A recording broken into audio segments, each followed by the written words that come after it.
Hə, uşaqlar, çox sağ olun. Sizə çox böyük təşəkkür edirəm. Hamınız belə bir əziz gündə, belə bir əziz bayramda gəlib Gülzar nənəni yad edədiniz. Gülzar nənə çox sevindik. Hər birimizin borcunu şəhid evlərinə gələk, şəhid ailələrini sevindirək, şəhid muzeylərini ziyarət eləyək.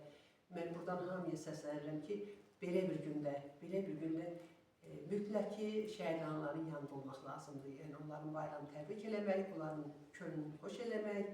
Belə olanda şəhidlərimizin ruhu şad olur. Şəhidlər ölməz, Vətən ölməz. Şəhidlər ölməz, Vətən ölməz. Şəhidlər ölməz, Vətən ölməz. Qarabağ, Azərbaycan. Qarabağ, Azərbaycandır. Qarabağ. Azərbaycandır. Ay sağ olun. Demək bu şəhidlərimiz Qarabağında şəhid olublar, amma indi onlar ruhları çox rahatdır. Çox rahatdır ki, torpaqlarımız alındı.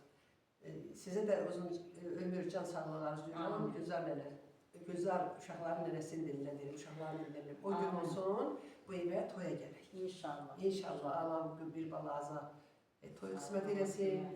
O gün olsun gələk toyda iştirak eləyək, sonra sizin də gözəl nəvələriniz olsun. Belə hər dəfə sizi sevindirsinlər. Çox sağ olun uşaqlar, sizə bir də təşəkkür edirəm. Təşəkkür edirəm gəldiyiniz üçün hamınıza. Allah köməyiniz Borcumuzdur. Allah sizləri var eləsin. Hər birimizin borcudur, bəli. Sizlə bizim şəhidlər heç vaxt unudulmaz. Heç vaxt.